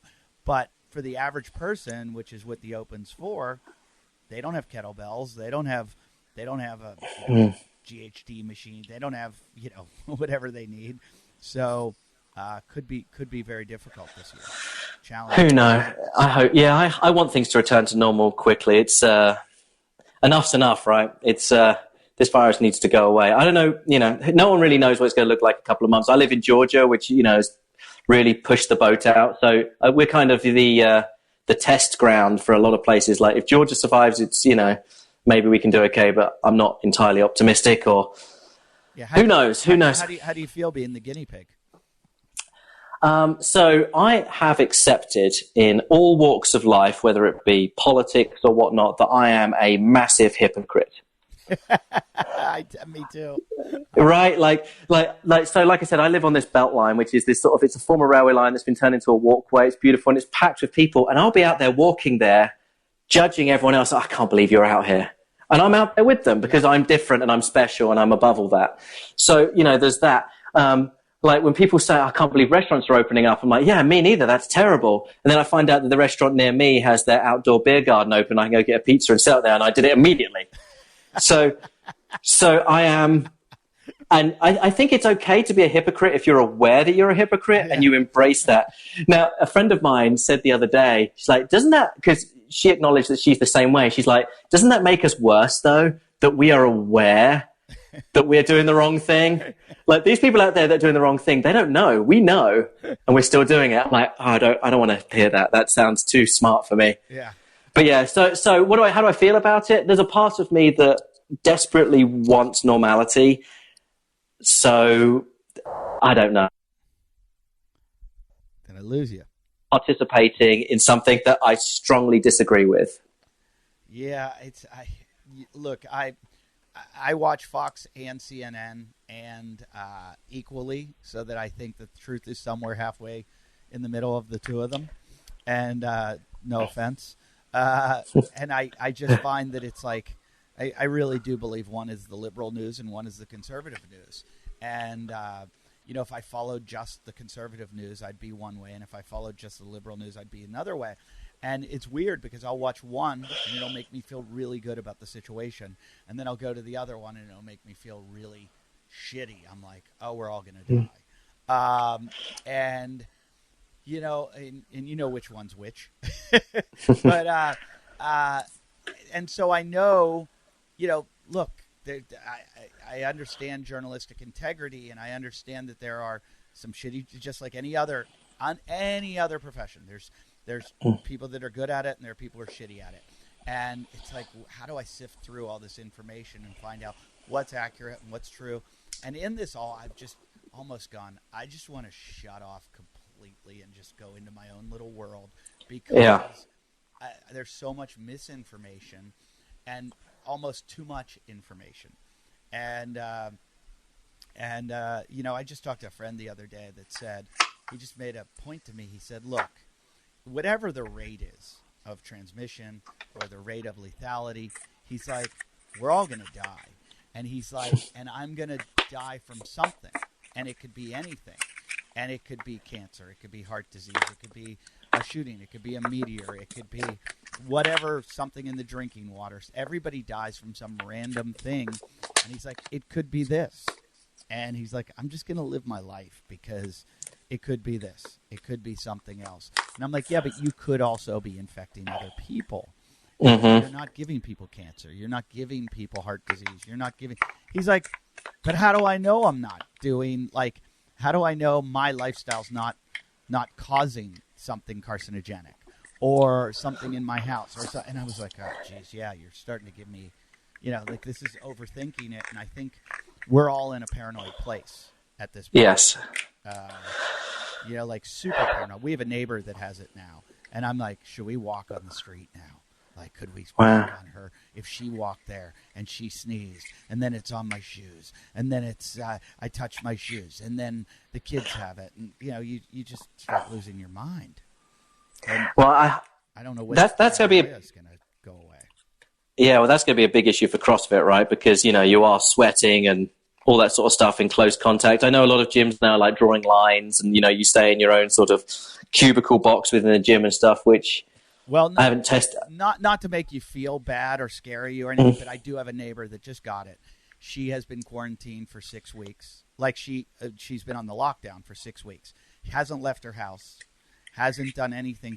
She in 6 weeks she dropped her cat off at the vet, and she had she bleaches or Cloroxes all her groceries, and she's very, very strict about everything.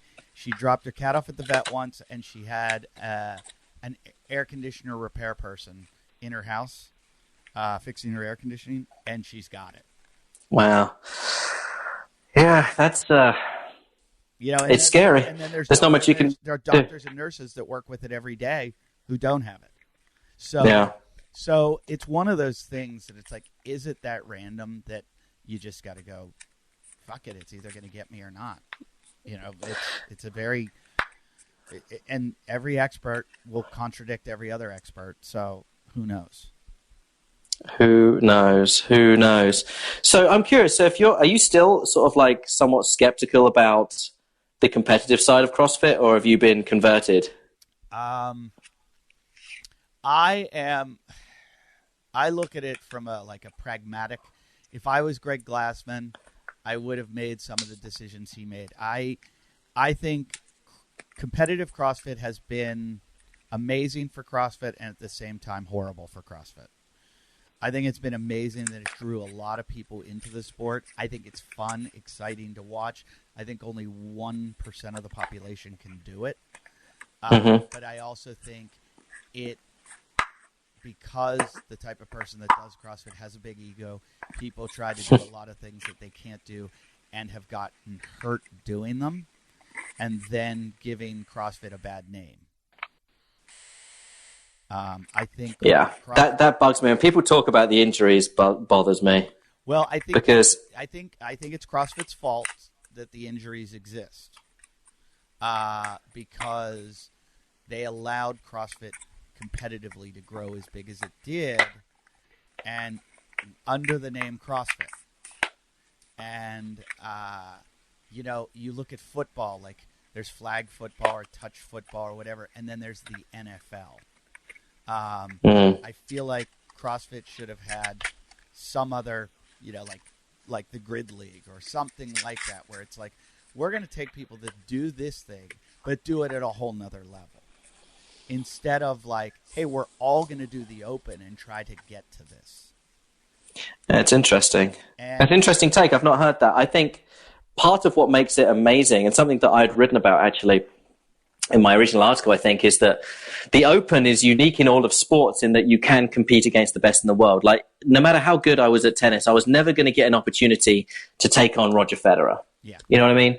Whereas in theory, strictly in theory, because it is impossible, but in theory, you could beat Matt Frazier in an open workout. You have the opportunity to do it.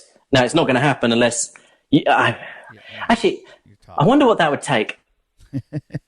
Take me to take 20 years off my life. No, I mean, like, could I, like, for example, what if the workout was a 30-yard sprint, Like, you know what I mean? If that was it, is there something that you could beat Matt Fraser at? I bet there is. It's got to be something. It's funny. I pitched a TV show one time. I've developed TV shows, and I pitched one once where it was called Bernie Hackwood Gym Class Superstar, about this guy that thought he was going to be the number one athlete. This was years ago. We're talking 15, 20 years ago. He was going to be the best athlete in the world because he was going to compete in everything. And he was going to go to like all the sports that you can, like you talk about the CrossFit Open. You know, you can go to a U.S. Open qualifier in golf. That doesn't mean you're going to play against Tiger Woods. It means you're just going to go to the qualifier, and you got to qualify like 3 times to get to the Open. You know, but this guy would go to like the Open qual. He would go to a marathon. He would go and do all these things to try to be the best. And at the end of the day, he'd say, because I did them all, I am the best athlete in the world. And but like he would go to like the marathon, and the first 100 meters he'd be sprinting and he'd be in the lead. But by mile 1, he's walking already.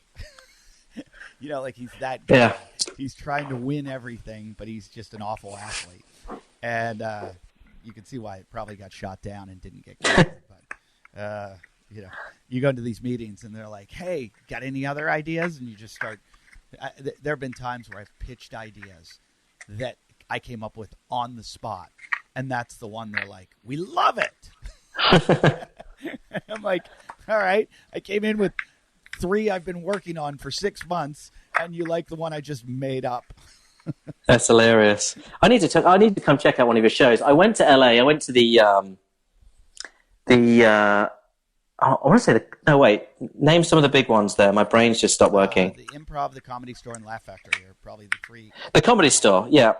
I went to the Comedy Store, and it was one of the coolest nights ever. I sat in the front row because I got there early, and they seat you like in order. Yeah. So I was like literally like on the stage, basically. Like my table with like the stairs to go up onto the stage was that like all the comedians put their beers down on my table to go up on stage. It was really cool. And the lineup for like an average Tuesday night where they didn't release any names until that afternoon was crazy. You know, it was Ron White and Sebastian Maniscalco and several people I can't remember, but like it was really amazing. And at one point, and in one, they just had special guest. Mm-hmm. And I was like, well, if Sebastian is not a special guest, like how big does this name have to be? And it was Arsenio Hall. Oh, apparently, wow. He did his first set in like 20 years or something. Wow. Came up there, and it was one of the coolest things. I mean, he wasn't amazing. It was more like just sort of cool to see him back on stage, you know. And it was awesome. And because I said I was in that first seat right by the stage, he grabbed his beer afterwards and he like put his hand on my shoulder. He goes, "How'd I do?" Afterwards, I was like, that was awesome. I was like, that was really cool. And that was a really wonderful. If I lived in LA, I would be there. Do you get to work there often? Yeah. Or ever? Yeah, I do my own show there once a month. And that's awesome. And so I have everyone on, you know, all the top guys come do my buddy. I call it Eddie Ifton Friends. And then I'll do other people's shows and stuff. But when I'm in town, I'm off the road Sunday, Monday, Tuesday, and Wednesday usually. And when I was single, I would do like 4 shows a night. I would go to every single club and do a show. Yeah. When on my nights off. Now I might go in 3 nights a week, you know, and I take like a night off with the family. But I'll still stop in and do a show at the store, the Laugh Factory, or the Ice House, or Comedy and Magic, or and I just it's like CrossFit. We have to keep practicing, and we've got to train. So that's where we do it. Yeah, no, I'm fascinated by comedy. That's always been my massive addiction since I was young. I'm guessing it's a hard time to be a comedian. It's never been harder. Yeah. I was on the phone. Yeah. I was on the phone with my manager yesterday, and just, you know, I was talking about my woes, and he's like, "Hey, you know, whatever your woes are, multiply them by 10, because he represents 10 of us. And if we're not making money, he's not making money, and he, you know, like at this point, just trying to sell off catalogs of stuff we have, like old you know, specials and." And I'm doing some corporate stuff, you know, like people hire me to do Zooms with their companies, you know, and do shows on there and make them laugh and cheer them up. And stuff like that. So it's a new kind of interesting world trying to figure this out. And I sometimes do shows from my living room and put them on Instagram, and who knows? And it's funny you say that. I was dreaming last night. I've never had this dream before, but last night I had a dream that I was doing stand-up, and I was at a club, and we were all there, a whole bunch of big-name comics. I remember Bill Burr was there, and like I'm friends with all these guys, so it's like I was going on, and it was, I believe we were at Caroline's Comedy Club, and I went on and I bombed because I couldn't remember any of my jokes because we haven't been, I'm not practicing. So I was like up there just going, oh, what do I say? And the crowd started booing me. And I was like, I can't remember my act. And it was like a nightmare. I woke up from it and I was like, oh my God, thank God that was a nightmare. Yeah. Yeah. I mean, it's probably going to happen first couple of times back when people get back on stage. Yeah. It's crazy. It is crazy. Yeah, I don't know what's going to happen. I mean, next year there's going to be no TV shows, right? Like everything stopped production. And that's there's going to be a bottleneck, and they're going to have to rush into production. The good thing is, from what I've understood about a lot of these networks and stuff, is that they've had a lot of stuff that they never finished. So it's time that they're like, they had a clog. They had too much stuff. So they're like, all right, well, we finish this stuff and get it up there. I just heard some bad news about Comedy Central, though. They basically eliminated everyone, and they're just going to have a very pared-down version of they're just going to be syndicating stuff, and so no more roast battles, no more stand-up specials. So, that was a big hub for comedy. So, there's going to be a new world when this is over. And, there's the new world now, and then there's post-pandemic, which I listened to Rogan's show last night, which was like, it was depressing because he and a Navy SEAL were discussing, how all it takes is one more thing to like tip us off. Like imagine, a terrorist attack, or imagine any kind of war, or any other kind of, like if there was another virus or something on top of this, and we break into full scale apocalyptic situation, and they were talking about like preppers, and I was going, Jesus, do I have to go buy a gun? Like the way I had to turn it off because I was like, these guys are scaring me too much, and I feel like I could go down that wormhole and start talking that way, but I'd rather try to think that there's a lot of really good humans, and that a lot of people are going to do everything they can to rise up instead of, just all, survivalism, Darwinism, like just take care of your own and batten the hatches and get your gun and eat your canned food. So I hope so. Yeah. I don't know, though. Yeah, I like to be optimistic. I'm going to try and be optimistic. I'm optimistic of things. I think the world's going to reset, and we're going to realize what's important and what's not important, and hopefully things will be better. That's what I'm hoping, but no one knows. We may just be like this forever in quarantine. What year did you move to the States? I moved in August 16th, 2001, about 3 weeks before 9/11. Oh, wow. So you have been here through all that. Through all that. So it's funny, like I had visited like I said, I was coming down on a tennis scholarship, and I was in June of mid-June 2001. I flew to Miami to try out for a school, and what happens is that when you arrive in the US, or this was the case then, I think things have changed slightly, but basically you get a stamp on your passport that says your port of entry, and then it has a date 90 days later, which says that's when you have to leave by. And years later, I was going through my passport, and I realized because I'd gone to Miami through New York, I cleared immigration, I had a stamp in my passport that said New York, September 11th, 2001. Wow. I'd arrived exactly 90 days before that, which was kind of crazy. But yeah, no, I arrived just at the sort of, my first immigration visa, my first student visa was like a one-page form that I sent to the post office and got it back in like a week. And the second time around, I had to like produce a ring binder of my movements for my entire life. It was crazy how things had changed. It is crazy. I just have to run. I could talk to you about CrossFit and everything for hours and hours and hours. You probably know more than, it's amazing how much you know and how much the interviews and everything. So we have probably similar stories too. I mean, like where we've been and who we've talked to. We should do this again sometime. Absolutely. Yeah. Just, right now I'm doing nothing. And, but yeah, anytime. I'd love that. And I when things are better, I'd love to come out to LA and check out a show or wherever you are. Absolutely. I'm a massive comedy fan. Absolutely. Massive comedy fan. Find my stuff online, everybody. I'm trying to get my new special up on some platform right now. We shot it as a spec just to pitch it, to say, hey, this is what we want to do. But now we can't, so we're like, why don't you just buy this? And everybody's like, well, the production value's not good enough. But I have a feeling if this goes any longer, they're going to be like, hey, do you got that special you shot? So I might just be putting online myself, self-producing it. But I can be found at eddyf.com. Will, where can they find you? Most of my work, so basically if you Google CNN CrossFit, you see all that work. But if you go on my Instagram, Will CNN, nice and simple, Will CNN, it has links to all of the interviews I've done with all of these guys and other projects too. And in fact, after this call, I'm going to text you about some other projects that I think you might be interested in. Okay. Well, I'm going to turn this off. And we're going to find out who was at the strip club with you.